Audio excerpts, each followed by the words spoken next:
இந்த படம் கேரளாவில் நடந்த ஒரு உண்மை சம்பவத்தை அடிப்படையாக வச்சு எடுத்ததா சொல்றாங்க. இந்த படத்தோட ஒன்லைன் ஸ்டோரி அப்படின்னு பார்த்தீங்கன்னா, தொடர்ந்து யாரோ போலீஸ்காரங்களை குறி வச்சு கடத்தி அவங்களோட இதயம் கண்ணு இதெல்லாம் எடுத்துக்கிட்டு கொலை பண்ணிடுறாங்க. கொலைகாரன் யாரு, அவன் எதுக்காக போலீஸை மட்டும் கடத்தி கொலை பண்றான் அப்படின்றத ஹீரோ கண்டுபிடிச்சாரா இல்லையா அப்படின்றத ரொம்பவே இன்ட்ரெஸ்டிங்கா அடுத்து என்ன நடக்க போகுது அப்படின்ற பரபரப்போட நம்மள கடைசி வரையும் படத்தை பார்க்க வச்சிருப்பாங்க. 2020 ரிலீஸ் ஆன கிரைம் த்ரில்லர் மூவியான அஞ்சாம் பத்திரா அப்படின்ற மலையாள மூவியோட தமிழ் எக்ஸ்பிளனேஷன் இந்த வீடியோல பார்க்க போறோம். படத்தோட ஸ்டார்டிங்ல அன்வர் அப்படின்ற சைக்காட்டிஸ்ட வந்து காமிக்கிறாங்க. இப்போ அன்வர் என்ன பண்றாரு அப்படின்னா, ஜெயிலில் இருக்கிற 14 கொலைகளை பண்ண ஒரு கைதியை பார்க்கறதுக்காக ஜெயிலுக்கு போயிட்டு இருக்காரு. அங்க போயிட்டு ரவின்ற அந்த கைதியை வந்து பார்க்கறாரு. அவர்கிட்ட நீங்க எப்படி இந்த 14 கொலைகளையும் பண்ணீங்க அப்படின்ற கதையை எனக்கு சொல்ல முடியுமா அப்படின்னு சொல்லி ரவியை கதையை சொல்ல சொல்லி கேட்டு ரெக்கார்டும் பண்ணி வச்சுக்கிறாரு. அடுத்து அன்வர் என்ன பண்றாரு அப்படின்னா, இப்போ ஜெயில ரவி கிட்ட கேட்டு வந்த அந்த கதையை தன்னோட சிஸ்டத்துல அதை வந்து டைப் பண்ணி வச்சுக்கிறாரு. இதே மாதிரி ஏற்கனவே கேட்ட கைதிகளோட கதையும் அவரோட கம்ப்யூட்டர்ல டைப் பண்ணி வச்சிருக்காரு. இப்போ நமக்கு அன்வரோட ஃபேமிலியை வந்து காமிக்கிறாங்க. அன்வரோட ஒய்ஃப், அப்புறம் ஒரு குழந்தை இருக்கு அவங்களுக்கு. ஸோ அன்வரோட ஒய்ஃப் நேம் பார்த்தீங்க அப்படின்னா ஃபாத்திமா. இவங்க 3 பேரும் கார்ல போயிட்டு இருக்காங்க. அப்போ அன்வரோட ஃப்ரெண்டு ஏசிபி அனில் மாதவன் என்ன பண்றாரு அப்படின்னா, கால் பண்ணி நீ நேராக ஸ்டேஷனுக்கு வா, உன்னை பார்க்கணும் அப்படின்னு சொல்றாரு. இவரும் அங்கே போய் பார்க்கறதுக்காக போறாரு. அன்வரை அனில் எதுக்காக போலீஸ் ஸ்டேஷன் வர சொல்லியிருக்காரு அப்படின்னா, அன்வருக்கு பர்மனன்ட் கிரிமினாலஜிஸ்டா போலீஸ்ல ஜாயின் பண்ணணும் அப்படின்றது ஆசை. அதுக்கு என்னென்ன ரூல்ஸ்லாம் இருக்கு, அதுக்கு நீ என்ன படிக்கணும் அப்படின்றத சொல்றதுக்காக தான் அனில் இப்போ அன்வரை இங்கே கூப்பிட்டுருப்பாரு. கிட்ட நீங்க பிஹெச்டி முடிச்சாதான் கிரிமினாலஜிஸ்டா சேர முடியும் அப்படின்ற விஷயத்த சொல்றாரு. இதை கேட்குற அன்வர் என்ன சொல்றாரு அப்படின்னா, சிரிச்சுக்கிட்டே நான் பிஹெச்டி முடிக்கணும்னா அது ரொம்ப சிம்பிள், நீங்க என்ன ஒரு கேஸ்ல மட்டும் சேர்த்துக்கோங்க, ஈஸியா பிஹெச்டி முடிச்சிடுறேன் அப்படின்னு சொல்றாரு. அதுக்கு என்ன, உங்க கிளினிக்கை க்ளோஸ் பண்ணிட்டு நாளைக்கே நம்ம ஸ்டேஷன்ல வந்து ஜாயின் பண்ணிடுங்க அப்படின்னு அனில் சொல்றாரு. இதை கேட்டுட்டு அன்வர் சிரிச்சிட்டு இருக்காரு. இப்படியே இவங்க 2 பேரும் பேசிக்கிட்டு இருக்காங்க. அப்படியே கட் பண்ணி அடுத்த சீன்ல அன்வர் ஒரு டீ கடையில் நின்று சிகரெட் குடிச்சிட்டு இருக்காரு. அங்க ஒரு வயசான மனநலம் பாதிக்கப்பட்ட ஆள் ஒருத்தர் வராரு. அவர் அன்வரை பார்த்து என்ன சொல்றாரு அப்படின்னா, சீசர் நீ ரொம்ப நல்லவன் அப்படின்ட்டு இங்கிலீஷ்ல ஃப்ளூவெண்டா பேசுறாரு. இதை கேட்கிற அன்வர், பரவாயில்லையே நீங்க இங்கிலீஷ் ரொம்ப நல்லாவே பேசுறீங்க அப்படின்னு சொல்லிட்டு பர்ஸ்ல இருந்து காசு எடுத்து அவர்கிட்ட கொடுத்து ஒரு டீ குடிங்க அப்படின்னு சொல்லிட்டு கொடுக்குறாரு. அந்த ஆளும் அந்த காசை வாங்கிட்டு டுமாரோ அப்படின்னு சொல்லிட்டு அடுத்து என்ன சொல்றாரு அப்படின்னா, your sleepless nights are coming. இன்னைக்கு நீ தூங்க போற தூக்கம் தான் உன்னோட கடைசி நிம்மதியான தூக்கம். நாளையிலேருந்து உன்னால நிம்மதியா தூங்க முடியாது. நாளிலேருந்து நீ தூக்கத்தை தொலைச்சிட்டு திரிவ சொல்லிட்டு அங்கேருந்து போயிடுறாரு. இதை கேட்டுட்டு வீட்டுக்கு போற அன்வருக்கு நைட் எல்லாம் தூக்கம் வராம முழிச்சிட்டே இதை பத்தி யோசிச்சுட்டு இருக்காரு. இதை பாக்குற ஃபாத்திமா என்ன சொல்றாங்க அப்படின்னா, என்னாச்சு ஏன் அப்படி பண்றீங்க தூங்காம அப்படின்னு கேட்கக்குள்ள அவர் நடந்த விஷயத்த சொல்றாரு. இதை கேட்டுட்டு ஃபாத்திமாவும் நீங்க டாக்டர் தானே நம்பலாமா, அப்படிலாம் எதுவும் இருக்காது, தூங்குங்க அப்படின்னு சொல்றாங்க. இப்போ அப்படியே கட் பண்ணி 2 போலீஸ்காரங்க தெருவில் பேசிட்டு நடந்து போறதை வந்து காமிக்கிறாங்க. அதுல ஒருத்தர் என்ன பண்றாரு அப்படின்னா, என்னோட வீடு வந்துருச்சு நீ பார்த்து போ அப்படின்னு சொல்லிட்டு போயிடுறாரு. ஒருத்தவர் மட்டும் சிகரெட் குடிச்சிட்டு அந்த தெருவில் நடந்து வர்றாரு. ஒரு இடத்துல நின்று சிகரெட்டை குடிச்சிட்டு வீட்டுக்கு போகலாம் அப்படின்னு சொல்லிட்டு நின்றுட்டு இருக்கக்குள்ளே அந்த இடத்துல கரண்ட் போயிடுது. அது கரண்ட் போயிடுச்சு அப்படின்னு சொல்லி சுத்தி பார்க்கக்குள்ள அந்த இடத்துல ஒரு வேன், அந்த வேன்ல திடீர்னு ரெட் கலர்ல லைட் எரிய ஆரம்பிக்குது. இதை பார்த்த உடனே யாராது அப்படின்னு சொல்லி கேட்டுக்கிட்டு அந்த வேன் கிட்ட போறாரு. ஆனா அந்த வேன் கிட்ட யாருமே இல்ல. இவரும் யாருமே இல்ல, ஆனா லைட் எரியுது அப்படின்னு சொல்லிட்டு டக்குன்னு திரும்புறாரு. அவருக்கு முன்னாடி உல்ஃப் மாஸ்க் போட்டுட்டு ஒரு ஆள் நிக்கிறான். அதை பார்த்த உடனே ஒரு செம்மையா பயந்துட்டு அப்படியே நிக்கிறாரு. திடீர்னு யாரோ சைட்ல கூப்பிடுற மாதிரி இருக்கு. அவர் திரும்பி பாக்குறாரு. அப்படியே கட் பண்ணி திரும்ப கரண்ட் வந்ததுக்கு அப்புறம் காமிக்கிறாங்க. அந்த இடத்துல வேனும் இல்ல, அந்த போலீஸ்காரரும் இல்ல, ஆனா அவரோட மொபைல் மட்டும் அந்த இடத்துல கிடக்குது. அதை மட்டும் காமிக்கிறாங்க. இப்போ போலீஸ் கண்ட்ரோல் ரூமுக்கு டிஎஸ்பி நைட்லேருந்து காணும் அப்படின்ற இன்ஃபர்மேஷன் வருது. இப்போ அப்படியே கட் பண்ணி திரும்பவும் விடிய காலில் காமிக்கிறாங்க. 2 பேரும் கல்குவாரியில் நடந்து போயிட்டு இருக்காங்க. அந்த இடத்துல ஏதோ டெட் பாடி கிடக்கிறத பார்க்குறாங்க. உடனே அவங்க போலீஸ்க்கு வந்து இன்ஃபார்ம் பண்ணுறாங்க. அந்த இடத்துக்கு ஃபுல் போலீஸ் டீமும் வந்துடுறாங்க. அனிலும் அங்கே வந்துடுறாரு. அங்கே இருக்கிற டெட் பாடி யாரோடது அப்படின்னு பார்த்தீங்கன்னா, நைட்டு வேன் கிட்ட நின்றுட்டு இருந்தார் அவரோட டெட் பாடி தான் அங்கே கிடக்கு. இதை பார்த்த உடனே அனில் என்ன பண்ணுறாரு அப்படின்னா, அன்வருக்கு கால் பண்ணி நேரில் வா அப்படின்னு சொல்லி கூப்பிடுறாரு. அன்வர் அங்கே வந்த உடனே அனில் என்ன சொல்றாரு அப்படின்னா, நேற்று நீ சொன்ன இல்லையா லைவ் இன்வெஸ்டிகேஷன் பண்ணணும் அப்படின்னு சொல்லிட்டு, அதனால தான் உன்னை வர சொன்னா, அங்க ஒரு டெட் பாடி இருக்கு, அதை முதல்ல போய் பார்த்துட்டு வா. அன்வரும் சரி அப்படின்னு சொல்லிட்டு அந்த டெட் பாடி கிட்ட போய் பார்க்கறாரு. அந்த டெட் பாடியில பாத்தீங்கன்னா கண்ணையும் இதயத்தையும் யாரோ நோண்டி எடுத்திருக்காங்க. அது மட்டும் இல்லாம அந்த டெட் பாடி மேல ஏதோ ஒரு பர்ஃபியூம் ஸ்மெல் வந்து அடிக்குது. அந்த ஸ்மெல் வந்து அன்வரால தாங்க முடியல. அவருக்கு கொமட்டிக்கிட்டு வாந்தி வர ஆரம்பிச்சிருது. கிட்ட அன்வர் என்ன சொல்றாரு அப்படின்னா, ரொம்பவே கொடூரமா கொண்டு இருக்காங்க அப்படின்னு சொல்றாரு. அனிலும் அதுக்கு என்ன சொல்றாரு அப்படின்னா, அந்த பாடி மேல பர்ஃபியூம் அடிச்சிருக்கிறதுனால மோப்பனாயால கூட இது யார் பண்ணாங்க அப்படின்றத கண்டுபிடிக்க. அது மட்டும் இல்லாம இந்த பாடியை யார் இங்க கொண்டு வந்து போட்டாங்க அப்படின்றது யாருக்குமே தெரியல. இங்க எதுவும் சிசிடிவியும் இல்ல. இங்க வேலை செய்யற 2 பேர் தான் பார்த்து சொல்லியிருக்காங்க. சீன்ல நமக்கு போஸ்ட்மார்ட்டம் பண்ணக்கூடிய அந்த இடத்த வந்து காமிக்கிறாங்க. அங்க அன்வரும் அனிலும் இருக்காங்க. டாக்டர் என்ன சொல்றாரு அப்படின்னா, இந்த கொலை வந்து எப்படி நடந்திருக்கு அப்படின்னா, கை காலை ஃபுல்லா கட்டி போட்டுட்டு உயிரோட இருக்கக்குள்ள கண்ணையும் இதயத்தையும் நோண்டி எடுத்திருக்காங்க. அதுக்கப்புறம் தான் துடிச்சு இவர் இறந்து போயிருக்காரு. மீதி விஷயங்கள்லாம் நான் ஃபுல்லா செக் பண்ணிட்டு தான் சொல்ல முடியும், இப்போதைக்கு இதான் ரிப்போர்ட் அப்படின்னு சொல்றாரு. இப்போ இந்த இடத்துக்கு டிசிபி கேத்ரின் வராங்க. அனில் கிட்ட நடந்த விஷயங்கள் எல்லாத்தையும் கேட்டு தெரிஞ்சுக்கிறாங்க. அது மட்டும் இல்லாம கமிஷனர் ஒரு டீம் ஃபார்ம் பண்ண சொன்னாரு. குற்றவாளி யாரு அப்படின்றத சீக்கிரமே கண்டுபிடிச்சி ரிப்போர்ட் சப்மிட் பண்ண சொன்னார் அப்படின்னு சொல்லிட்டு அனில் கிட்ட சொல்கிறாங்க. கூட இருக்கிற அன்வர் யார் அப்படின்னு சொல்லிட்டு கேட்குறாங்க. அதுக்கு அனில் சொல்கிறாரு, இவர் ஒரு சைக்காட்டிஸ்ட், அது மட்டும் இல்லாமல் ப்ரைவேட் டிடெக்டிவ் ஏஜென்ட், இவர் நம்ம கூட இருந்தால் இந்த கேஸில் ஹெல்ப்ஃபுல்லாக இருக்கும், அதனால தான் இவரை கூட வச்சுருக்கோம் அப்படின்னு சொல்கிறாங்க. கேத்ரினும் சரி ஓகே டூ இட் அப்படின்னு சொல்லிட்டு அன்வர் கிட்ட நீங்கள் இதுவரையும் இந்த கேஸில் அனாலிசிஸ் பண்ண விஷயம் என்ன அப்படின்னு சொல்லிட்டு கேட்குறாங்க. அதுக்கு அன்வர் என்ன சொல்கிறாரு அப்படின்னா, இந்த கொலையை பார்க்கும்போது இந்த கொலை செஞ்சவங்க இவர் மேலே இருக்கிற கோவத்தினால இப்படி பண்ணியிருக்கலாம், அப்படி இல்லை அப்படின்னா அவங்க ஒரு மனநலம் பாதிக்கப்பட்டவங்களா இருக்கலாம், ப்ரொஃபஷனலாக கொலை பண்ணுறவங்க இந்த மாதிரிலாம் பண்ண மாட்டாங்க அப்படின்னு சொல்லிட்டு அவர் சொல்கிறாரு. இப்போ நடந்த எல்லா விஷயத்தையும் கேத்ரின் கமிஷனருக்கு அப்டேட் பண்ணிடுறாங்க. காலையில் அந்த மொபைல் கடந்த இடத்துல போயிட்டு விசாரிச்சு பார்க்குறாங்க. யாருக்குமே இப்படி ஒரு சம்பவம் நடந்ததே தெரியல, அதுக்குள்ள எந்த ஒரு சவுண்டும் கேட்கல அப்படின்னு சொல்கிறாங்க. அந்த ஏரியாவில் சிசிடிவி கேமராவும் எதுவும் இல்லை. இப்போ அப்படியே கட் பண்ணி அன்வரை காமிக்கிறாங்க. அன்வர் என்ன பண்ணுறாரு அப்படின்னா, அவர்கிட்ட இருக்கக்கூடிய அந்த கைதிகளோட டேட்டாவை எல்லாத்தையும் உட்காந்து படித்து பார்க்குறாரு. அப்போ அவருக்கு ஒரு விஷயம் வந்து தெரிய வருது. உடனே அனிலுக்கு கால் பண்ணுறாரு. அனில் தூங்கிட்டு இருக்காரு. அந்த ஃபோன் அடித்த உடனே அதை எடுத்து என்னன்னு கேட்கக்குள்ள அன்வர் என்ன சொல்கிறார் அப்படின்னா, இப்போ ஒரு கொலை நடந்துச்சு இல்லையா, அதை பண்ணவன் சைக்கோவாக இருந்தால் அவன் சீரியல் கில்லராக மாறுறதுக்கு வாய்ப்பு இருக்குது. ஏன் அப்படின்னா ஒரு கொலை பண்ணிட்டான் அப்படின்னா அவன் அந்த எக்ஸைட்மெண்ட்லேயே அடுத்தடுத்து கொலை பண்ணணும்னு நினைப்பான். அதனால் இன்னொரு போலீஸ்காரங்க கூட சாகிறதுக்கு வாய்ப்பு இருக்குது. நீங்கள் போலீஸ் டிபார்ட்மெண்ட்டில் சொல்லி ரெட் அலர்ட் கொடுங்க, எல்லாரையும் உஷாராக இருக்க சொல்லுங்கள் அப்படின்னு சொல்லிட்டு அன்வர் சொல்கிறாரு. கேட்குற அனில் என்ன சொல்கிறார் அப்படின்னா, நீ ஃபஸ்ட் டைம் இந்த கேஸில் பார்க்குற இல்லையா, அதனால தான் உனக்குலாம் இப்படிலாம் தோணுது, அப்படிலாம் எதுவுமே நடக்காது, நீ கம்முன்னு ஃபோனை வச்சுட்டு தூங்க அப்படின்னு சொல்லிட்டு ஃபோனை வச்சிடறாரு. இப்போ அப்படியே கட் பண்ணி அடுத்த சீனில் ஒரு போலீஸ் செக் போஸ்ட் வந்து காமிக்கிறாங்க. அங்கே 3 போலீஸ், அதில் இருக்க ஒரு போலீஸ்க்கு ஒய்ஃப் கிட்டேருந்து கால் வருது. அவரும் ஃபோன் பேசிக்கிட்டே பக்கத்தில் இருக்கிற தெருவில் நடந்து போகிறாரு. இவர் இப்படி நடந்து போயிட்டு இருக்கக்குள்ளே அந்த ஏரியாவில் கரண்ட் போயிடுது. சுற்றி பார்க்குறாரு. இவர் மட்டும்தான் இருக்காரு, வேற யாரும் இல்லை. ஆனால் கொஞ்சம் தூரத்தில் ஒரு வேன் நிற்குது. அந்த வேனில் திடீர்னு ரெட் கலர் லைட் எரியுது. இவர் பார்த்துட்டு யாராது அப்படின்னு சொல்லி கேட்டுக்கிட்டு அந்த வேன் கிட்ட போறாரு. ஆனால் வேன் உள்ள யாருமே இல்லை. இவர் திரும்பி பார்க்குறாரு. இவருக்கு முன்னாடி உல்ஃப் மாஸ்க் போட்டு யாரோ நிற்கிறாங்க. பார்த்தோன்னே பயந்துடுறாரு. பயந்த உடனே சைடில் யாரோ கூப்பிட்ற மாதிரி. அதோட கட் பண்ணி கரண்ட் வந்ததுக்கு அப்புறம் காமிக்கிறாங்க. அந்த இடத்துல அவரோட ஃபோன் மட்டும் தான் இருக்கு, அவரும் இல்லை, அந்த வேனும் இல்லை. இப்போ கூட இருக்கிற போலீஸ்காரங்க இவர் போய் ரொம்ப நேரம் ஆகுது அப்படின்னு சொல்லிட்டு தேடிட்டு வராங்க. ஆனால் இவர் இல்லை. இவர் நம்பருக்கு கால் பண்ணா அவரோட ஃபோன் மட்டும் அந்த இடத்துல கிடக்கு. அதை எடுத்து பார்த்துட்டு உடனே போலீஸ் ஸ்டேஷனுக்கு இன்ஃபார்ம் பண்ணிடுறாங்க. இந்த விஷயம் கேள்விப்பட்டு அந்த இடத்துக்கு கேத்ரினும் வந்துடுறாங்க. கேத்ரின் என்ன சொல்றாங்க அப்படின்னா, உடனே எல்லாரையும் கான்ஃபரன்ஸ் காலில் கனெக்ட் பண்ணுங்க கண்ட்ரோல் ரூம்ல அப்படின்னு சொல்லிட்டு அந்த கண்ட்ரோல் ரூமுக்கு போறாங்க. இன்னைக்கு நைட்டு கொச்சியில் இருக்கிற எல்லா போலீஸ்காரங்களும் ரவுண்ட்ஸ் வந்து போய்கிட்டே இருக்கணும் எல்லா ஏரியாவுக்கும்.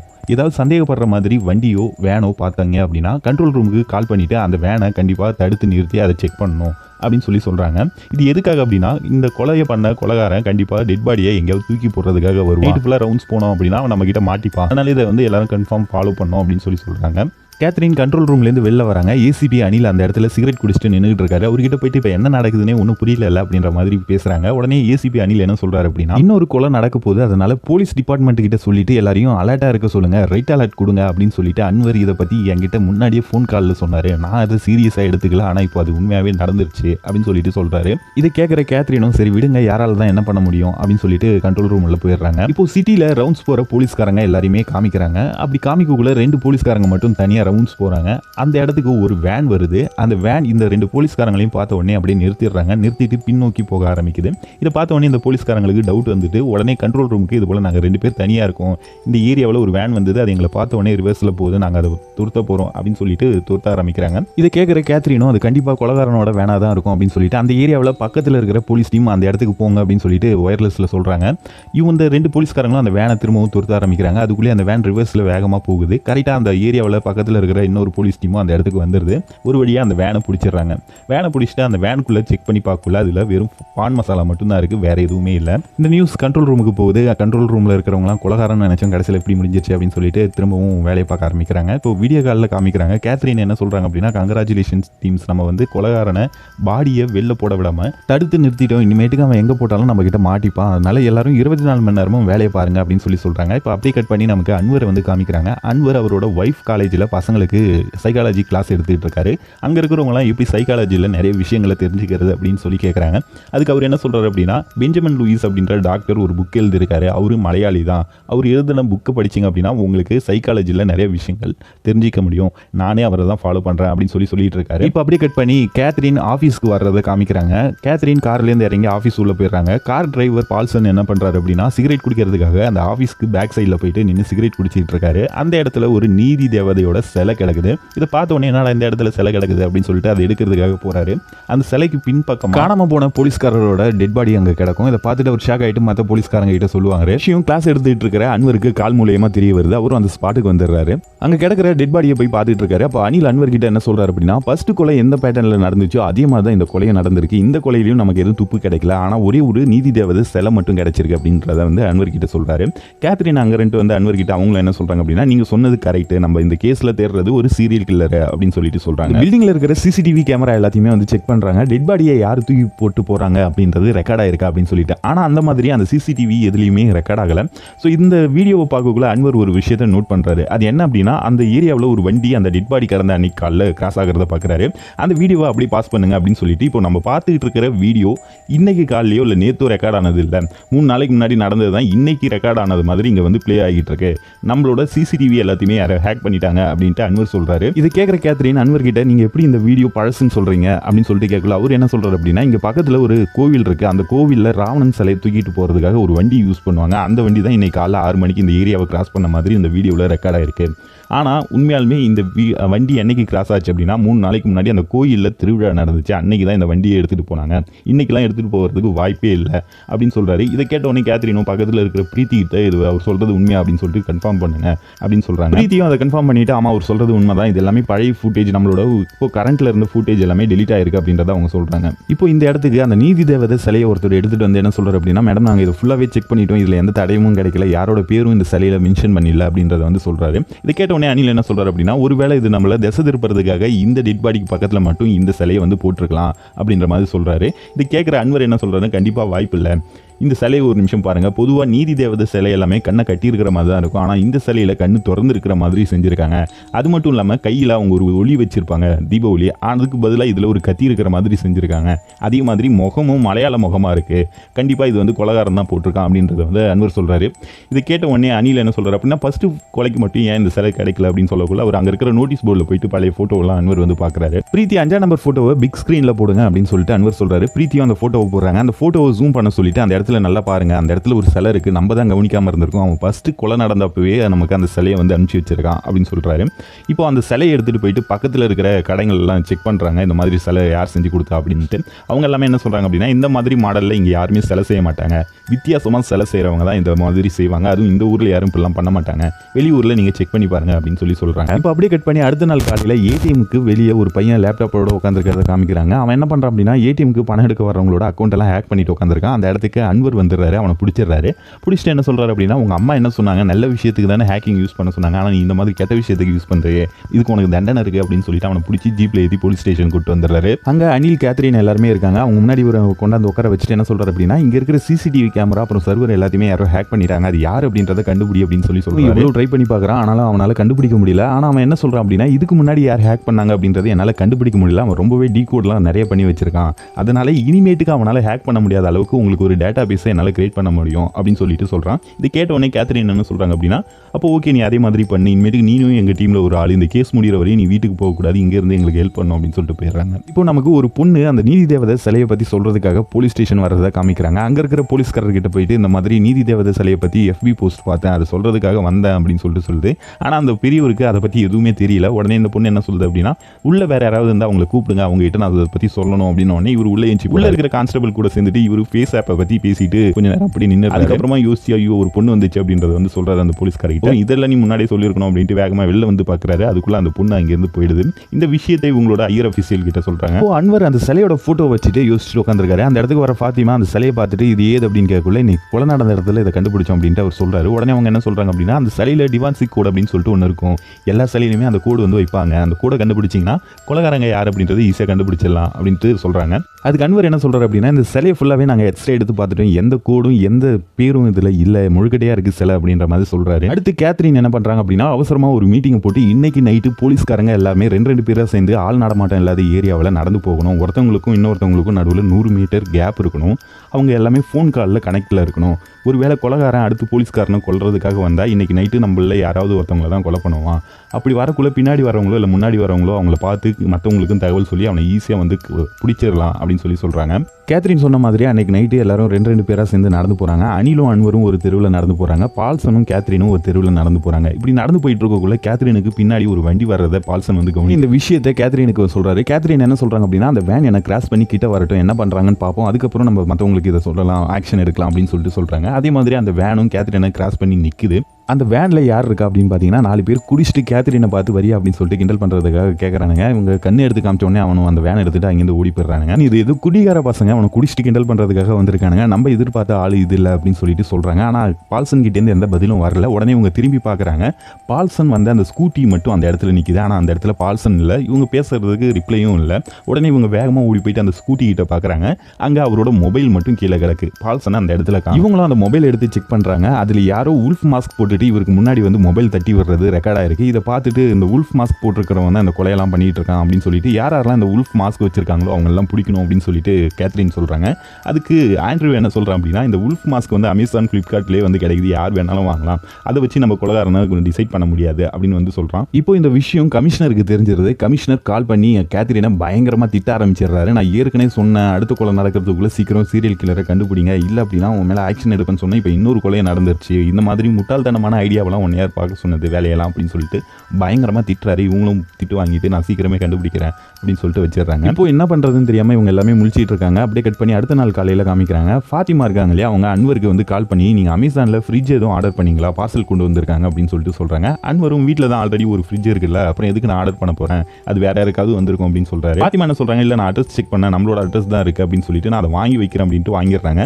வாங்கிட்டு நீங்கள் சர்ப்ரைஸ் பண்ணுறதுக்காக தான் வாங்கியிருக்கீங்க, ஆனால் போய் சொல்கிறீங்க, நான் ஓப்பன் பண்ண போகிறேன், லைன்லேயே இருங்க அப்படின்னு சொல்லிட்டு அந்த பார்சலை பிரித்து பார்க்குறாங்க. அந்த பார்சலில் ஃப்ரிட்ஜுக்கு பதிலாக பால்சனோட டெட் பாடியும் ஒரு நீதி தேவதை சிலையும் இருக்குது. இதை பார்த்தோன்னே அவங்க பயங்கரமாக பயந்துட்டு கத்த ஆரம்பிச்சிடுறாங்க. அந்த இடத்துக்கு இப்போ அன்வரும் மற்ற போலீஸ் டீமும் வந்துடுறாங்க. வந்துட்டு அந்த ஃபாத்திமா ரொம்ப பயந்து போயிருப்பாங்க. அதனால கேத்ரின் என்ன சொல்லுவாங்க அப்படின்னா, இங்கே 2 போலீஸ்காரங்களை நான் போட்டு போகிறேன் செக்யூரிட்டிக்கு, நீங்கள் பயப்படாதீங்க, அன்வர் நீங்கள் அவங்க கூட கொஞ்சம் நேரம் இருங்க அப்படின்னு சொல்லிட்டு போயிடுறாங்க. ஃபர்ஸ்ட் 2 கொலையும் எப்படி நடந்திருக்குமோ அதே மாதிரி இந்த கொலையும் நடந்திருக்கும். இதில் வேற எந்த தடையும் கிடைக்காது. ஆனால் அந்த பார்சல் வந்தது இல்லையா, அதில் ஒரு கட்டை இருக்கும், அதில் ஒரு கைரேகை இருக்கும், அதை வந்து இவங்க கண்டுபிடிப்பாங்க. இப்போ இவங்களுக்கு ஒரு கைரேகை கிடைச்சது இல்லையா, அந்த கைரேகையை வச்சு டேட்டா பேஸில் ஏதாவது கைதிகளோட இந்த கைரேகை ஒத்து போகுதா அப்படின்றத செக் பண்ணுறாங்க. அப்படி செக் பண்ணக்குள்ள ஷமீர் அப்படின்ற ஒருத்தவனோட கைரேகை இந்த ரேகையோட ஒத்து போகுது. உடனே அவனை பற்றி விசாரிக்கிறதுக்காக ஒரு டீமை வந்து அனுப்புறாங்க. அந்த டீம் போயிட்டு அவனை பற்றி விசாரிச்சுட்டு வந்து என்ன சொல்கிறாங்க அப்படின்னா, இவனை வந்து 6 மாதத்துக்கு முன்னாடி தான் எல்லாரும் வந்து கடைசியாக பார்த்துருக்காங்க, அதுக்கப்புறம் இவனை யாருமே பார்க்கல, இவன் வந்து போதைப் பொருள் கடத்துறதுல பெரிய ஆளாக இருந்திருக்கான், ஒரு இடத்துலேருந்து இன்னொரு இடத்துக்கு யார் கண்ணையும் மாட்டாமல் பொருள் எல்லாம் கடத்திட்டு போகிறதுல பெரிய கில்லாடி இவன் அப்படின்ற மாதிரி சொல்கிறாங்க. கைரேகை எடுக்கக்குள்ள ஷமீரோட ஃபோட்டோவும் இவங்களுக்கு டேட்டா பேஸில் கிடைச்சிருக்கும். அந்த ஃபோட்டோவை வச்சு ஆண்ட்ரூ கிட்ட சொல்லி அவனை பற்றி வேற ஏதாவது தகவல் கிடைக்குதா அப்படின்றத செக் பண்ண சொல்கிறாங்க. ஆண்ட்ரூ செக் பண்ணதில் அவனோட FB அக்கௌண்ட்டை வந்து கண்டுபிடிக்கிறான். அதில் 3 ஃபோட்டோஸ் இருக்கிறத பார்க்கலாம். அந்த ஃபோட்டோவில் ஷமீர் கூட ஒரு பொண்ணு இருக்கிறதையும் அவங்க வந்து கண்டுபிடிக்கிறான். இப்போ அந்த பொண்ணை நம்ம வந்து கண்டுபிடிச்சோம் அப்படின்னா அந்த பொண்ணு மூலமா ஷமீரை வந்து அரெஸ்ட் பண்ணிடலாம் அப்படின்னு வந்து டிசைட் பண்ணுறாங்க. ஆண்ட்ரூவும் அந்த பொண்ணு பேரில் 7 சிம் கார்டு இருக்கிறதையும் அந்த பொண்ணு இப்போ இருக்கிற லொக்கேஷனையும் கரெக்டாக கண்டுபிடிச்சிடறான். கண்டுபிடிச்சி போலீஸ் கிட்ட சொன்ன உடனே கேத்ரின் அங்கே ஒரு டீம் அமைச்சு அவளை அரெஸ்ட் பண்ண சொல்கிறாங்க. அங்கே அனிலும் பிரீத்தியும் போகிறாங்க. அந்த பொண்ணுகிட்ட போய் விசாரிக்கக்குள்ள அந்த பொண்ணு என்ன சொல்கிறா அப்படின்னா, 6 மாதத்துக்கு முன்னாடி சமீர் என்கிட்ட வந்து ஒரு ஃபோன் வேணும் அப்படின்னு சொல்லி கேட்டான். அவனுக்காக ஒரு சிம்மும் ஃபோனும் வாங்கி கொடுத்தேன். அன்னைக்கு தான் நான் அவனை கடைசியாக பார்த்தேன். அதுக்கப்புறம் நான் எவ்வளோ கால் பண்ணாலும் அவன் எடுக்கிறது இல்லை, அது இது மட்டும் தான் எனக்கு தெரியும் அப்படின்னு சொல்லிட்டு என்னை விட்டுருங்க அப்படின்னு சொல்லிட்டு ரொம்ப கெஞ்சுது. இவங்களும் சரி அப்படின்னு சொல்லிட்டு அந்த பொண்ணு அரெஸ்ட் பண்ணாமல் வந்துடுறாங்க. இந்த இதெல்லாம் போயிட்டு இருக்கக்குள்ளே ஆண்ட்ரூ என்ன பண்ணுறான் அப்படின்னா, அந்த 7 சிம் கார்டில் இன்னொரு சிம் வந்து ஆக்டிவேட் ஆகிறத வந்து கண்டுபிடிக்கிறான். அது எங்கே இருக்குது அப்படின்ற லொக்கேஷனையும் கண்டுபிடிச்சிடறான். இது கேத்ரின் கிட்ட சொல்கிறான். கேத்ரின் உடனே அந்த இடத்துல தான் ஷமீர் இருக்கான், அங்கே போனால் அவனை பிடிச்சிடலாம் அப்படின்னு சொல்லிட்டு டீமை கூப்பிட்டு அங்கே போகிறான். போலீஸ் ஸ்டேஷனில் அன்வரும் ஆண்ட்ரூவும் உட்காந்து வேற ஏதாவது தகவல் கிடைக்குதா அப்படின்றத வந்து செக் பண்ணிட்டு இருக்காங்க. கேத்ரினும் அவங்களோட டீமும் அந்த லொக்கேஷனுக்கு வந்து போயிடுறாங்க. அதே டைமில் இங்கே அன்வரும் ஆண்ட்ரூவும் இருக்காங்க இல்லையா, இவங்களோட சிஸ்டத்தை வந்து அந்த கொலைகாரன் வந்து ஹேக் பண்ணிடுறான். ஹேக் பண்ணிட்டு ஃபர்ஸ்ட் ஒரு போலீஸ்காரனை கடத்திருப்பான் இல்லையா, அந்த போலீஸ்காரனை எப்படி கொலை பண்ணான் அப்படின்றத வீடியோவா இவங்களுக்கு வந்து ப்ளே பண்ணி காமிப்பான். இதை பார்த்த உடனே ஆண்ட்ரூ செம்மையாக டென்ஷன் ஆகிட்டு என்ன பண்ணுவோம் அப்படின்னா, என்னோட சிஸ்டத்தையே ஹேக் பண்ணிட்டியா, இப்போ தான் நீ கேமை நெக்ஸ்ட் லெவலுக்கு கொண்டு போயிருக்க, உன்னை என்ன பண்ணுறான் பாரு அப்படின்னு சொல்லிட்டு திரும்பவும் டேட்டா பேஸ் கிரியேட் பண்ண ஆரம்பிப்பான். கேத்ரின் டீம் அங்கே லொக்கேஷனுக்கு போனாங்க இல்லையா, அங்கே போய் பார்க்கல அங்கே என்ன இருக்குது அப்படின்னா, ஷமீரோட டெட் பாடி மட்டும் தான் கிடக்கு. பக்கத்துலேயே ஃபோன் சார்ஜ் போட்டுருக்கிறதுனால அது ஆக்டிவ் ஆனதுனால இவங்களுக்கு வந்து லொக்கேஷன் காமிச்சிருக்கு. அந்த ஷமீரோட பாடியை பார்த்துட்டு அனில் என்ன சொல்கிறார் அப்படின்னா, இந்த டெட் பாடி கண்டிப்பாக, அதாவது இவன் 3 நாளைக்கு முன்னாடி இறந்து போயிருக்கணும், உடம்புல அழிவு போயிருக்கு அப்படின்னு வந்து சொல்கிறாரு. இதை பார்த்தோன்னே இவங்களுக்கு ஒரு விஷயம் வந்து தெரியுது, இந்த கொலையெல்லாம் இவன் பண்ணியிருக்க வாய்ப்பு இல்லை, இவனும் ஒரு ஆளாக இருந்திருக்கலாம், ஆனால் முக்கியமான கொலைகாரன் வேற யாரோ அப்படின்றத வந்து கண்டுபிடிக்கிறாங்க. போலீஸ் ஸ்டேஷனில் ஆண்ட்ரூ உட்காந்துட்டு என்ன பண்ணுறான் அப்படின்னா, அந்த டெட் பாடி கிடைச்ச இடத்துலலாம் இருக்கிற CCTVயில் ஒரே மாதிரி மாதிரியான வண்டி எல்லா இடத்துலையும் எங்கேயாவது கிராஸ் ஆகுதா அப்படின்றத செக் பண்ணிட்டு இருக்கான். கூடவே அன்வரும் இருக்காரு. அவர் என்ன பண்ணுறாரு அப்படின்னா, இப்போ தான் வேகமாக பார்க்குற போல அப்படின்னு சொல்லிட்டு இருவான காஃபி கொடுத்துறேன் அப்படின்னு சொல்லிட்டு காஃபி போடுறதுக்காக போகிறாரு. அப்போ அங்கே பக்கத்தில் இருக்கிற அந்த நீதி தேவதை சிலைகளை வந்து எதிர்ச்சியாக கவனிக்கிறாரு. அங்கே இருக்கிற ஸ்ட்ரீட் லைட் வெளிச்சம் பட்டு அந்த சிலையில் இருக்கிற டிவான்சிக் கோடு SD அப்படின்னு சொல்லி கண்டுபிடிக்கிறாரு அன்வர். இதை பார்த்தோன்னே இவருக்கு ஒன்றும் புரியல. உடனே ஆண்ட்ரூ கிட்ட சொல்றாரு. அவனும் கூகுள் பண்ணிட்டு என்ன சொல்றான் அப்படின்னா, இந்த கார்பனேட்டும் காப்பரும் சேர்ந்து செஞ்சதுனால அந்த லைட் வெளிச்சம் பட்டவொடனே அது சோடியம் லைட் அப்படின்றதுனால நமக்கு இந்த கோடு வந்து தெரிய வந்திருக்கு அப்படின்னு சொல்றான். உடனே அந்த கோடை வச்சு அந்த சிலை யார் செஞ்சது அப்படின்றதையும் அவரோட லொகேஷனையும் கண்டுபிடிக்கிறாங்க. அந்த சிலை யார் செஞ்சிருப்பா அப்படின்னா சுதாகர் தேவகன் அப்படின்றவர் தான் செஞ்சிருப்பாரு. அந்த சிலை செஞ்ச சுதாகர் வீட்டுக்கு கேத்ரின், அன்வர், அனில் எல்லாருமே போறாங்க. இவங்க வர்றதை பார்த்த உடனே அந்த சுதாகர் என்ன சொல்றாரு அப்படின்னா, நீங்க அந்த நீதி தேவதை சிலையை பத்தி கேட்கறதுக்காக என்ன தேடி வருவீங்கன்னு எனக்கு தெரியும் அப்படின்ட்டு சொல்றாரு. இது கேட்ட உடனே கேத்ரின் என்ன சொல்றாங்க அப்படின்னா, உங்களுக்கு தான் வருவன் தெரியும்ல, அப்ப நீங்க முன்னாடியே எங்ககிட்ட வந்து சொல்லியிருக்கலாம்ல இதை பத்தி அப்படின்னு சொல்லிட்டு கேட்குறாங்க. அதுக்கு அவர் என்ன சொல்றாரு அப்படின்னா, சரியா 6 மாசத்துக்கு முன்னாடி இவர் என்கிட்ட வந்தாரு. அவர் இந்த மாதிரி வித்தியாசமான நீதி தேவதை சிலை வேணும் அப்படின்னு சொல்லி கேட்டாரு. அதுவும் 6 சிலை வேணும்னு கேட்டாரு. அது மட்டும் இல்லாமல் ஒரு முக்கியமான கண்டிஷன் சொன்னாரு. அது என்ன அப்படின்னா, இந்த சிலை நீங்க செய்யக்குள்ள அதுல உங்களோட முத்திரையோ பேரோ இருக்கக்கூடாது. இதுக்கு நான் நிறைய பணம் தரேன் அப்படின்னு சொல்லியிருந்தாரு. வித்தியாசமான சிலைகள் செய்யறதுக்கு ரொம்ப பிடிக்கும், அதனால நானும் செஞ்சு தரேன்னு சொல்லிட்டேன். ஆனா அவர் சொன்ன அந்த கண்டிஷன் மட்டும் எனக்கு கொஞ்சம் சந்தேகத்தை ஏற்படுத்துச்சு. இந்த சிலை செய்யும் போது லெட் கார்பனேட்டை காப்பர் கூட சேர்ந்து என்னோட முத்திரையை யாருக்கும் தெரியாத மாதிரி இந்த சிலையில பதிச்சேன். ஒரு வாரம் கழிச்சு அவரும் வந்தாரு. வந்து எனக்கு 5 சிலை மட்டும் போதும் அப்படின்னு சொல்லிட்டு அதுக்கு காசை கொடுத்து வாங்கிட்டு போயிட்டாரு. பேசிட்டு இருக்கக்குள்ளே அந்த இடத்துக்கு சுதாகரோட பொண்ணு வராங்க. அவங்க என்ன சொல்றாங்க அப்படின்னா, அன்னைக்கு போலீஸ் ஸ்டேஷனுக்கு ஒரு பொண்ணு இதை பத்தி சொல்றதுக்காக வந்துச்சு, ஆனா சொல்லாம வந்துட்டாங்க இல்லையா, அது நான் தான் அப்படின்னு சொல்றாங்க. இதை கேட்ட உடனே கேத்ரின், அன்னைக்கு ஏன் சொல்லாமலே வந்துட்டீங்க அப்படின்னு கேட்கறாங்க. அதுக்கு அந்த பொண்ணு என்ன சொல்றா அப்படின்னா, அன்னைக்கு நான் வந்தப்போ எனக்கு ஒரு இன்டர்நெட் கால் வந்தது. அதுல அந்த சிலை வாங்க வந்தவன் தான் ஃபோன் பண்ணியிருந்தான். அவன் இந்த விஷயத்தை பத்தி யார்கிட்டயாவது சொன்னீங்க அப்படின்னா உன்னையும் உங்க அப்பாவையும் கொலை பண்ணிடுவேன் அப்படின்னு மிரட்டினதுனால நானும் பயந்துட்டு அங்கேருந்து வந்துட்டேன் அப்படின்ட்டு சொல்றான். கேத்ரின் என்ன சொல்ற அப்படின்னா, நீங்க அந்த சிலை வாங்க வந்தவனை பார்த்திருப்பீங்க இல்லையா, அவனோட முகத்தை மட்டும் எனக்கு வரைஞ்சி தர முடியுமா அப்படின்னு சொல்லிட்டு சுதாகர் கிட்ட கேட்கறாங்க. சுதாகர் என்ன சொல்றாரு அப்படின்னா, அன்னைக்கு அவர் சிலை மட்டும் வாங்கிட்டு போல, அவரோட கண்ணாடியை என்கிட்ட கொடுத்துட்டு போனாரு. அந்த கண்ணாடியை நான் போட்டதுக்கு அப்புறம் என்னோட கண்ணு என்ன ஆச்சு அப்படின்னு சொல்லிட்டு பாருங்கன்ட்டு அவர் போட்டிருக்க அந்த கண்ணாடியை கழட்டி காமிக்கிறாரு. அவரோட கண்ணுல கருவிழியே இல்லை. அந்த கண்ணாடியில ஏதோ கெமிக்கல் கலந்து கொடுத்ததுனால என்னோட கண் பார்வை போயிடுச்சு, அதனால என்னால் வரைஞ்சி தர முடியாது அப்படின்றத வந்து சொல்றாரு. சரி ஓகே, திரும்பவும் அவங்க சிலை வாங்குறதுக்காக இங்கே வந்தால் கண்டிப்பாக எங்களுக்கு தகவல் சொல்லுங்க அப்படின்னு சொல்லிட்டு கேத்ரின் அங்கேருந்து கிளம்பிடுறாங்க. அன்வர் என்ன பண்ணுறாரு அப்படின்னா, அவரோட விசிட்டிங் கார்டை அந்த பொண்ணுகிட்ட கொடுத்துட்டு எதுவாக இருந்தாலும் கால் பண்ணுங்கன்ட்டு போறாரு. அடுத்து என்ன பண்ணுறதுன்னு தெரியாமல் எல்லாரும் யோசிச்சுட்டு இருக்காங்க. அப்போ ஆண்ட்ரூ வந்து ஒரு ஐடியா சொல்கிறான். அது என்ன ஐடியா அப்படின்னா, கடைசியாக நடந்த 3 கொலையிலையுமே நமக்கு கிடைச்சது அவங்களோட மொபைல் மட்டும்தான் இல்லையா. அப்போ அவங்களோட மொபைல் கீழே விழுந்திருக்கும் இல்லையா, அந்த மாதிரி இப்போ நம்மளோட மொபைல் யாரோட அதாவது கீழே விழுந்துச்சு அப்படின்னா நமக்கு ஒரு மெசேஜ் வர்ற மாதிரி நான் வந்து ஒரு செட்டிங் வந்து பண்ணுறேன். அந்த செட்டிங் மூலிமா கொலைகாரன் அடுத்து போலீஸ்காரனை கொல்ல வரும்போது அவங்களோட மொபைல் கீழே விழுந்தால் நமக்கு மெசேஜ் வரும். அது மூலிமா அந்த லொக்கேஷனை கண்டுபிடிச்சி அங்கே போயிட்டு அந்த கொலைகாரனை பிடிச்சிடலாம் அப்படின்ற ஐடியாவை வந்து சொல்கிறான். கேத்ரினும் சரி ஓகே அப்படின்னு சொல்லிடுறாங்க. இப்போ அடுத்த சீனில் நமக்கு ஒரு போலீஸ்காரர் டியூட்டி முடிச்சு வீட்டுக்கு போகிறத காமிக்கிறாங்க. அவர் வீட்டுக்கு போகக்குள்ள அவரோட வீட்டுக்கு முன்னாடி ஒரு 3 பசங்க நின்றுட்டு இருக்காங்க. அந்த பசங்களை கூப்பிட்டு பான் மசாலா வச்சிருக்கீங்களா அப்படின்னு சொல்லிட்டு மிரட்டி கேட்குறாரு. அவங்களும் ஃபர்ஸ்ட் இல்லைன்றாங்க. அதுக்கப்புறம் எடுத்து கொடுக்குறாங்க. அந்த பான் மசாலா வாங்கி வாயில போட்டு வீட்டுக்குள்ளே போறாரு. வீட்டில் இவர் மட்டும் தான் இருக்காரு. மொபைலை சார்ஜ் போட்டு கிச்சன் உள்ள போறாரு. திடீர்னு கரண்ட் ஆஃப் ஆயிடுது. உடனே டார்ச் லைட் எடுக்கிறதுக்காக ஆளுக்கு வந்துட்டு டார்ச் லைட் எடுத்து ஆன் பண்றாரு. அவருக்கு முன்னாடி உல்ஃப் மாஸ்க் போட்டுட்டு யாரோ ஒருத்தவங்க நிற்கிறாங்க. இதை பார்த்த உடனே பயந்துடுறாரு. பயந்த உடனே சைட்லேருந்து யாரோ கூப்பிடுற மாதிரி இருக்கு. அங்க ஒருத்தவங்க நின்றுட்டு இவர் முகத்துக்கு நிறைய எதையோ காமிச்சிட்டு இருக்கான். அதை பார்த்துட்டு கொஞ்சம் நேரம் சைலண்டா நிற்கிறாரு. அதுக்கப்புறம் என்ன பண்றாரு அப்படின்னா, அந்த 2 பேரையுமே தள்ளி விட ஆரம்பிச்சிடறாரு. தள்ளி விட்டுட்டு அடிக்க ஆரம்பிச்சிடறாரு. இவங்களும் திரும்ப அவர் கூட சேர்ந்து சண்டை போட ஆரம்பிச்சிடறாங்க. இப்படி கொஞ்சம் நேரம் நடந்துகிட்டு இருக்கு. இப்போ அந்த உல்ஃப் மாஸ்க் போட்டவன் என்ன பண்றான் அப்படின்னா, சைடில் இருந்த டேபிள் எடுத்து அந்த போலீஸ்காரரோட தலையில அடிச்சிடறான். டேபிள் மேல இருந்த போன் கீழே விழுந்துருது. போலீஸ்காரரும் மயங்கி கீழே விழுந்துடுறாரு. இப்போ ஆண்ட்ரூவுக்கு அந்த அலர்ட் மெசேஜ் வருது. அதை பார்த்துட்டு யாரோ ஒரு போலீஸ்காரருக்கு பிரச்சனை அப்படின்னு சொல்லிட்டு ஸ்கிரீன்ல தெரியற நம்பருக்கு கால் பண்ணுங்க அப்படின்னு சொல்லிட்டு அன்வர் கிட்ட சொல்றாரு. அன்வரும் கால் பண்ணி பார்க்கறாரு. ஆனால் யாரும் எடுக்கல. உடனே போலீஸை கூட்டிட்டு அந்த ஸ்பாட்டுக்கு வந்து போயிடுறாங்க. ஆனால் அந்த இடத்துல போலீஸ்காரங்களும் இல்லை, அந்த உல்ஃப் மாஸ்க் போட்டவங்களும் இல்லை. அந்த போலீஸ்காரரோட மொபைல் மட்டும் அங்கே கிடக்கு. சுற்றி செக் பண்ணி பார்க்குறாங்க. அந்த இடத்துல ஒரே ஒரு ரிச்சர்ட் ஸ்பின்னர் மட்டும் இருக்கு. அதை மட்டும் எடுத்துக்கிறாங்க. இப்போ அப்படியே கட் பண்ணி அடுத்த நாள் காலையில் காமிக்கிறாங்க. மெட்ரோவில் ஒரு பொண்ணு வயசானவரை வீல் சேர்ல வச்சுட்டு தள்ளிட்டு வந்து ட்ரெயினில் ஏறுது. ஸோ அடுத்த ஸ்டேஷனில் அந்த பொண்ணு இறங்கிடுது. அந்த வீல் சேர்ல வந்த வயசானவர் மட்டும் அங்கேயே இருக்காரு. அங்கே இருக்கிற ஸ்டாஃப்லாம் போயிட்டு யார் அது அப்படின்னு சொல்லி செக் பண்ணக்குள்ள அது யார் அப்படின்னா, நைட்டு காணாமல் போன அந்த போலீஸ்காரரோட டெட் பாடி தான் அது. அதுதான் மேக்கப் போட்டு அங்கே கொண்டு வந்து அந்த பொண்ணு வச்சுட்டு போயிருந்திருக்கும். அது கூடவே ஒரு நீதி தேவதை சிலையும் இருந்திருக்கும். இந்த விஷயம் போலீஸுக்கு தெரியறதுக்கு முன்னாடியே மீடியாவுக்கு வந்து தெரிஞ்சிடும். இதை பற்றி ஃபிளாஷ் நியூஸ் வந்து போட ஆரம்பிச்சிருவாங்க. இதை பார்க்குற கமிஷனர் கேத்ரினுக்கு கால் பண்ணிட்டு டெட் பாடி வந்து கிடைச்சிருச்சா அப்படின்ற மாதிரி கேட்குறாரு. அவங்க இன்னும் இல்லை சார் தேடிட்டு இருக்கோம் அப்படின்னு சொல்லக்குள்ள, இன்னும் நியூஸ் பார்க்கல நீங்க, இந்த அளவுக்கு வேலை பார்க்குறீங்க அப்படின்னு சொல்லிட்டு பயங்கரமா திட்ட ஆரம்பிச்சிடுறாரு. திட்டிட்டு நான் நேரில் வரேன் அப்படின்னு சொல்லிட்டு ஃபோனையும் வச்சிடறாரு. இப்போ போலீஸ் ஸ்பாட்டுக்கு போயிடுறாங்க. ஸ்பாட்டுக்கு போயிட்டு அங்கே ஏதாவது கிடைக்குதா க்ளூ அப்படின்னு சொல்லி பார்க்கக்குள்ள அங்கே இருக்கிற சிசிடிவியில் அந்த பொண்ணு அந்த டெட் பாடி எடுத்து அங்கே வச்சுட்டு போனது எல்லாமே ரெக்கார்ட் ஆயிருக்கு. அதை பார்க்கக்குள்ள அந்த பொண்ணு வந்து எங்கேயோ பார்த்த மாதிரி இருக்குது, இருந்தாலும் இவங்களுக்கு வந்து தெரியல யார் அது அப்படின்னு சொல்லிட்டு உடனே அந்த பொண்ணு ஃபோட்டோவை வச்சு ஆதாரில் தேடி பாருங்க அப்படின்னு சொல்லிட்டு ஆண்ட்ரூ கிட்ட சொல்கிறாங்க. அதுக்குள்ளே கமிஷனர் அந்த இடத்துக்கு வந்துடுறாரு.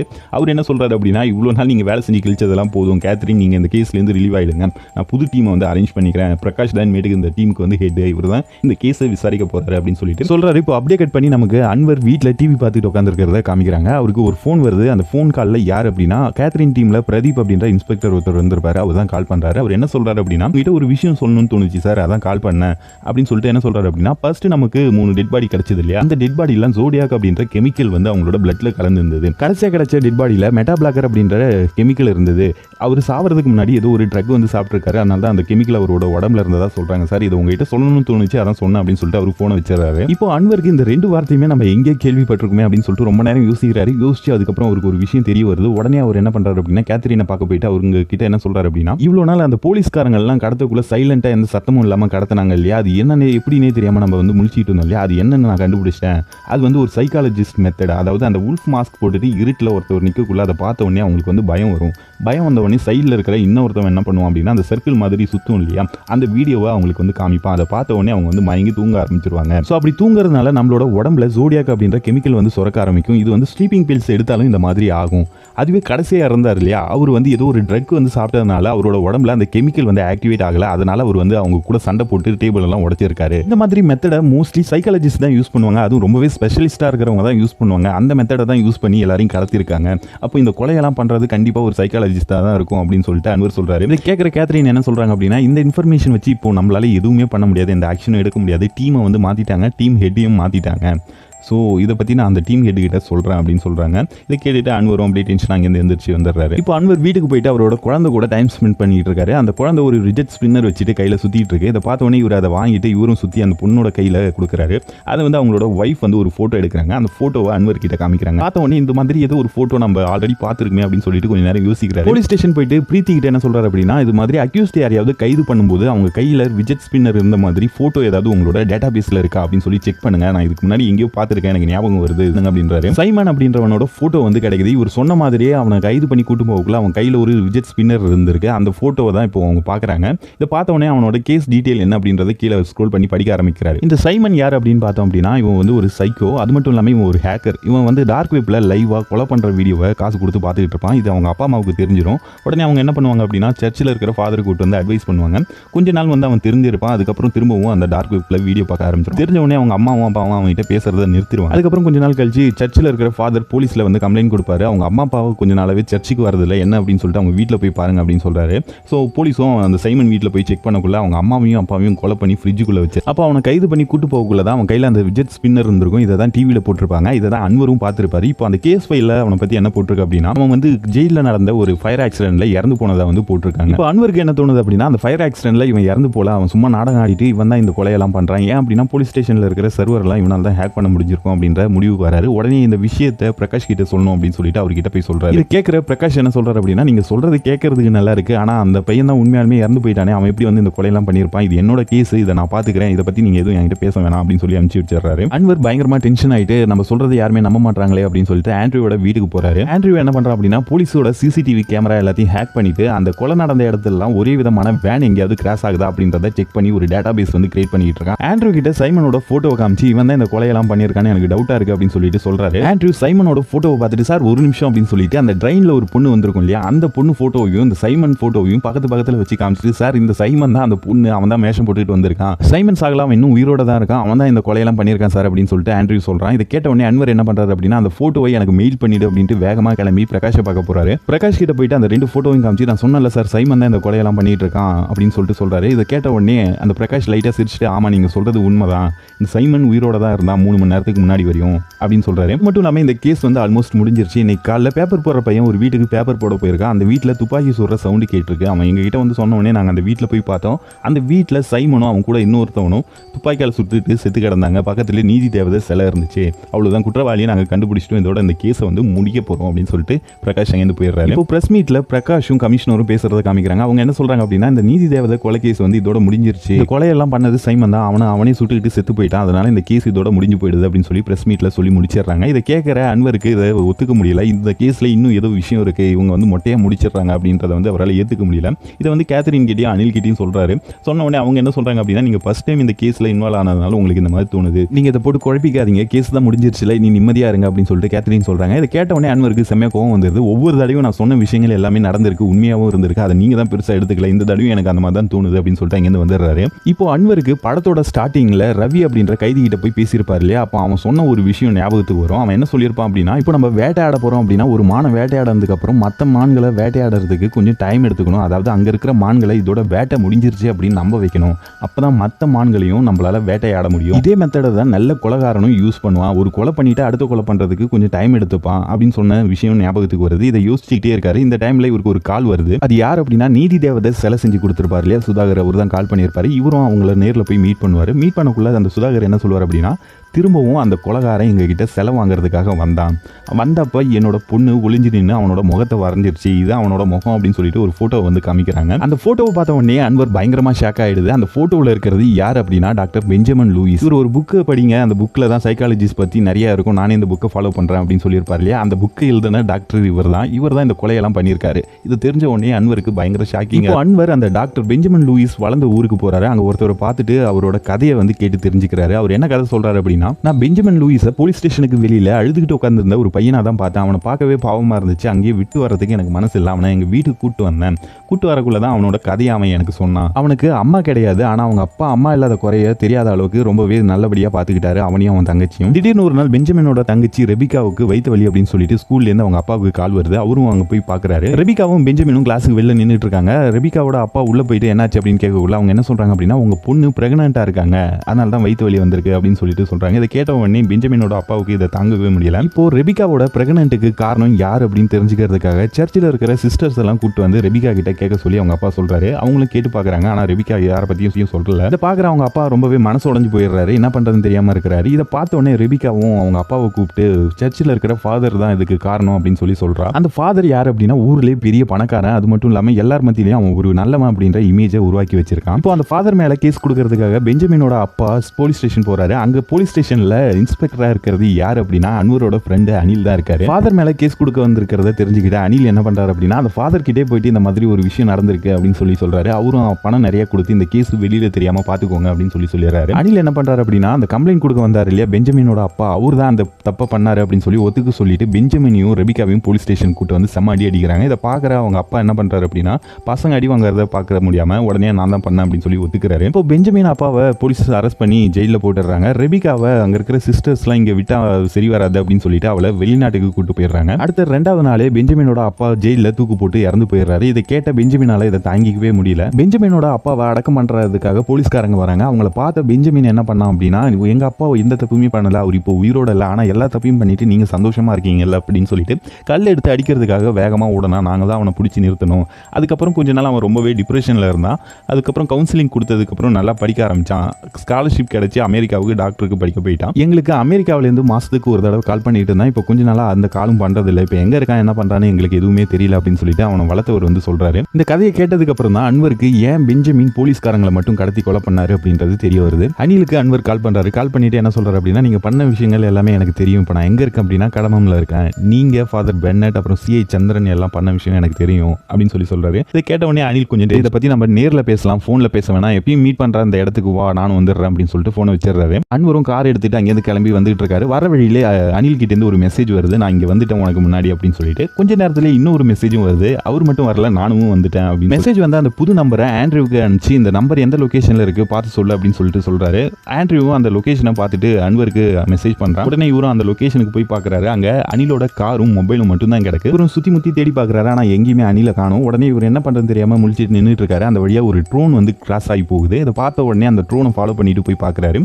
அந்த ஏரியாவுக்கு பக்கத்துல ஒரு வெட்டிங் ஷூட் நடந்துகிட்டு இருக்கு. இந்த ட்ரோன் ஆபரேட்டர் கிட்ட போயிட்டு அந்த வீடியோ காமிக்க சொல்லி பார்க்கறாரு. அந்த இடத்துக்கு ஒரு வேன் வந்துட்டு போறது அந்த வீடியோல ரெக்கார்ட் ஆயிருக்கு. அந்த வீடியோவை ஆண்ட்ரியூக்கு அனுப்பிச்சு இந்த வேன் வேற எங்கேயாவது சிட்டில சுத்திட்டு இருக்கா அப்படின்னு சிசிடிவில போட்டு பாரு அப்படின்னு சொல்றாரு. அந்த வேனோட போட்டோவை செக் பண்ணக்குள்ள அதுல ஒரு லோகோ இருக்கிறத கண்டுபிடிக்கிறான். அந்த லோகோ என்ன லோகோ அப்படின்னா, பன்னிங்க ஃபார்முக்கு சாப்பாடு எடுத்துட்டு போற வேனோட லோகோ தான் அது. பார்த்த உடனே அந்த லொகேஷனை ஈஸியா கண்டுபிடிச்சிடறான். கண்டுபிடிச்சு அன்வருக்கும் சொல்றான். இது கேட்ட உடனே அன்வர் என்ன பண்றாரு அப்படின்னா, தனியா போனோம் அப்படின்னா நம்மளும் மாட்டிப்போம், அதனால போலீஸ்காரங்களை கூட்டு போலாம் அப்படின்னு சொல்லிட்டு கூட 2 போலீஸ்காரங்களை கூட்டு அந்த பன்னிங்க வளர்க்குற ஃபார்முக்கு போறாரு. அந்த ஃபார்ம்ல தான் அணில பெஞ்சமின் வந்து கட்டி போட்டு கொலை பண்றதுக்காக கத்தி எடுத்துக்கிட்டு கிட்ட போறாரு. இதை பார்த்துட்டு 3 பேர் என்ன பண்றாங்க அப்படின்னா பயங்கரமா சண்டை போடுறாங்க. கடைசியில பெஞ்சமின் வந்து எல்லாருமே அடிச்சு போட்டுறாரு. அடிச்சு போட்டுட்டு கடைசியா அன்வரை வந்து ஊட்டியை பிடிச்சி நெரிக்க ஆரம்பிக்கிறாரு. அன்வரால எதுவுமே பண்ண முடியல. ஒரு சாவர நிலைமைக்கு போயிடுறாரு. கரெக்டா அந்த நேரம் பார்த்து அந்த இடத்துக்கு கேத்ரின் வந்துடுறாங்க. அவங்க ஒரு கட்டையை எடுத்து அந்த டாக்டர் மண்டையில அடிச்சிடறாங்க. அவரும் வாங்கி விழுந்துடுறாரு. இப்போ அங்க இருந்து அணிலையும் காப்பாத்திடுறாங்க. அந்த டாக்டரையும் கைது பண்ணிடுறாங்க. அன்வர் ஹாஸ்பிட்டல்ல இருக்கிற மாதிரி காமிக்கிறாங்க. அந்த இடத்துக்கு அன்வரை பாக்குறதுக்காக அனில் வராரு. அவர் என்ன சொல்றாரு அப்படின்னா இந்த கொலைலாம் எதுக்காக நடந்தது அப்படின்றத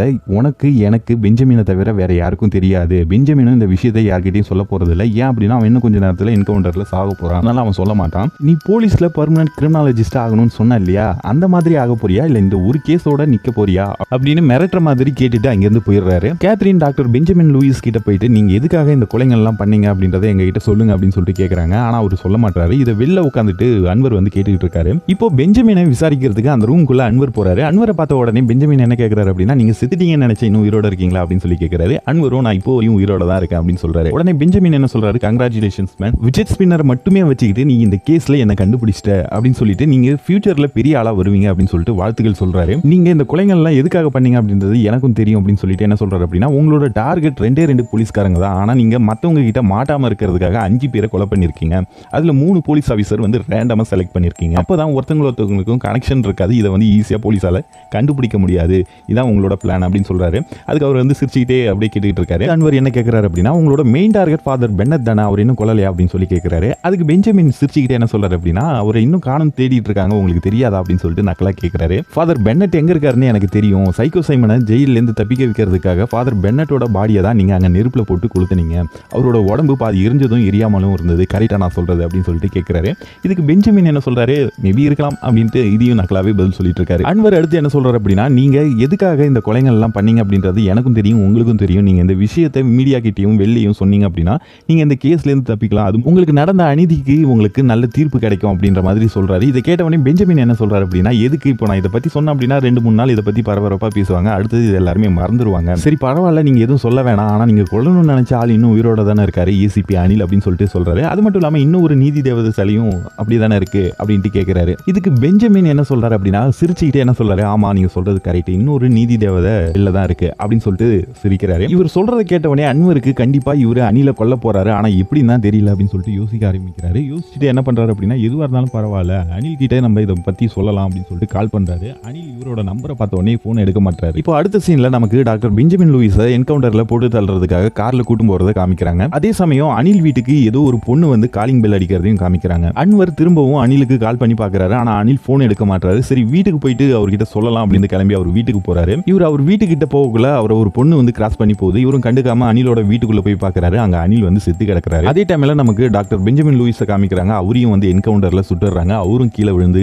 செத்து கிடக்குறாரு. இப்போ 2 பேரையும் ஒரே ஃப்ரேம்ல காமிக்கிறாங்க. அப்போதான் அன்வருக்கு ஒரு விஷயம் புரியுது. பெஞ்சமின் சொன்னார் இல்லையா இன்னும் ஒரு நீதி தேவதை வெளில தான் இருக்கு அப்படின்னு சொல்லிட்டு, அது யாரை சொல்லியிருப்பாரு அப்படின்னா அவரோட தங்கச்சியை தான் சொல்லியிருப்பாரு. உடனே அன்வர் என்ன பண்றாரு அப்படின்னா பால்கனிக்கு ஓடி வந்து அந்த பொண்ணு நடந்து போச்சு இல்லையா அதை பார்த்துட்டு ரெபிகா அப்படின்னு சொல்லி கூப்பிடுறாரு. நடந்து போற பொண்ணு ஒரு நிமிஷம் நின்று இவரை திரும்பி பார்த்துட்டு திரும்பவும் நடந்து போக ஆரம்பிச்சிருது. இதோட இந்த படத்தை வந்து முடிச்சிடுறாங்க. படத்தோட கதை உங்களுக்கு பிடிச்சிருக்கும் அப்படின்னு நான் நினைக்கிறேன். இந்த வீடியோ உங்களுக்கு பிடிச்சிருந்துச்சு அப்படின்னா மறக்காம நம்ம சேனலுக்கு சப்ஸ்கிரைப் பண்ணிட்டு இந்த வீடியோவை உங்க ஃப்ரெண்ட்ஸ்க்கும் ஷேர் பண்ணுங்க. சீக்கிரமே அடுத்த வீடியோல நான் உங்களை சந்திக்கிறேன்.